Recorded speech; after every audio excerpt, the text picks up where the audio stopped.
Welcome to video number 2. I'm so glad that you're here and I'm excited to be sharing with you. If you didn't watch the whole of the first video, let me give you a quick summary, but honestly, you should go back and watch it. In the first video, I shared with you, the 5 different geniuses that an entrepreneur has. I talked about the seeker, the starter, the promoter, the builder, and the operator. And hopefully you started to get an idea of, which type you are. As an entrepreneur that wants to build a big business, you have to understand that you need to own your genius and surround yourself with other people. So which one are you? Are you the person that has ideas? Are you the seeker? Do you have all these different ideas? Or are you the person that actually can get things started but don't finish? Or are you the promoter? You're able to promote everyone else's stuff and you're able to get people moving to you, but maybe you struggle with sales or you don't really have product ideas. Or are you the builder? You build things, you love to create products, or do you love to operate a team? Which one are you? See, most entrepreneurs, this is the journey that they go through. They master a skill first. So there's some sort of skill that they have, or maybe they have a product that they've created. Then they need to go out there and sell that thing. Some people never get past this. They're a builder, they're too busy just building and building and building, so they never go out and sell. However, some of us, starters like me, we get out there and we can get things started. But then the next place is now once we've sold it to everybody we know or everyone we can find, we don't know how to promote. So promotion comes in next. And we call this the fast track. I named my business after this. After helping thousands of entrepreneurs around the world to build their business and creating multiple $1-million businesses myself, I realized that there was this path. So the next thing is the promoter comes in. Now typically the promoter comes in and promotes somebody else who's already started something and already come up with the idea. And so the promoter comes in here and starts to help the next person is the builder. So once a promoter has come in and actually got a whole heap of people racing towards this brand, this product, the builder comes in and creates the process. Then once the processes are there, the operator comes in. Now, the operator leads the team and actually grows the business. So typically, in order to get to $1 million, you need to master the seeker, the starter, and the promoter. Once you're gonna start hitting close to that $1 million range, now it depends what industry you're in. It actually depends where your business is located. But between about 600, 700,000 and $1 million, the builder and processes and systems become super important, but not before then. Then once you start to move through that, the operator comes in. So some business owners try to go through this in a linear fashion. They think they need to be every type of person. So what happens is they try to go through it themselves. It's one of the biggest mistakes that I see.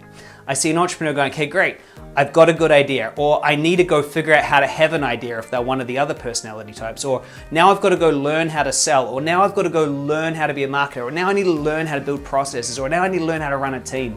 The truth is, as a business owner, you want to employ one person in each of those areas.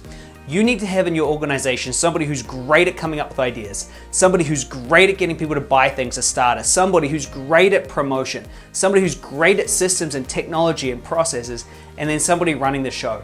And you are the one that holds everyone together. That's the position of the entrepreneur, a little bit of all of them.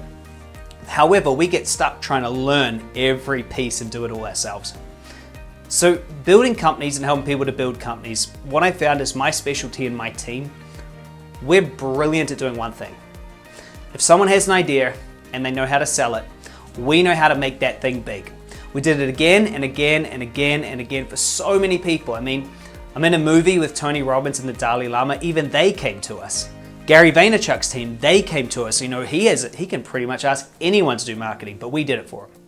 So I found my area of genius, because what I found is there's just 4 things. If you want to build out a significantly big business, there's 4 things you must have. The first thing you must have is monetized value. Write that down. What that means is if you're a seeker, you need to choose something that is valuable to other people that people will actually buy. And this takes you into the starter place. So that's the first goal. You must have monetized value, which is something that's valuable that people buy. What is value? Value is simple. You either give more pleasure to somebody or take away a pain. That's it. Value has an easy definition. It's something that the market wants because it creates pleasure or it reduces a pain. So that's value, then monetize it. The second thing that you've got to have is you must have a distribution system. So now this is where you get into the promoter and the builder. you must be able to distribute that product. So now you've got monetized value. Now you must distribute the product. You must know how to actually get it out. Are you going to go retail? Are you going to go online, which is my favorite? I love building out e-commerce sites. I love building out ecosystems. I'm sick and tired of hearing this word funnel everywhere. It's just one small part of a whole ecosystem. You need an ecosystem that creates distribution of your product. The next thing is you need to be able to create leveraged delivery. If you're an entrepreneur, you are going to get stuck in business if you don't know how to actually deliver your product or service with leverage. There's only two ways to do this, and this is the cross between the builder and the operator, because to have leverage delivery, it's either technology or team. Those are the only two things that are going to create leverage. How do you deliver the product without it being actually wrapped around you? And then the last thing that you need is you need a fully optimized team. You need staff that can come in and fill all the gaps, that can do all the operations, the customer support, build everything that you need. That's the last thing you need. Now, in the next video, I want to talk to you about how you actually go about making this happen, because these 4 things are super important, but we want to make sure that you, the entrepreneur, number 1, has monetized value. So we're going to figure that out. Number 2, I want to show you how you actually create your distribution system. Number 3, how are you going to create leverage delivery? And number 4, how do you have an optimized team? So if you love this video, comment below. I really care about you. My job is to create as much value for you as possible. I'm so glad that we're starting off this relationship the right way. Let me know if you love this video. Let me know which place you're in and if this helped. I'll see you in the next video when we actually go about how do we put this in place and how some of my clients have been able to create some massive success. I hope you're enjoying it. I'll see you in the next video.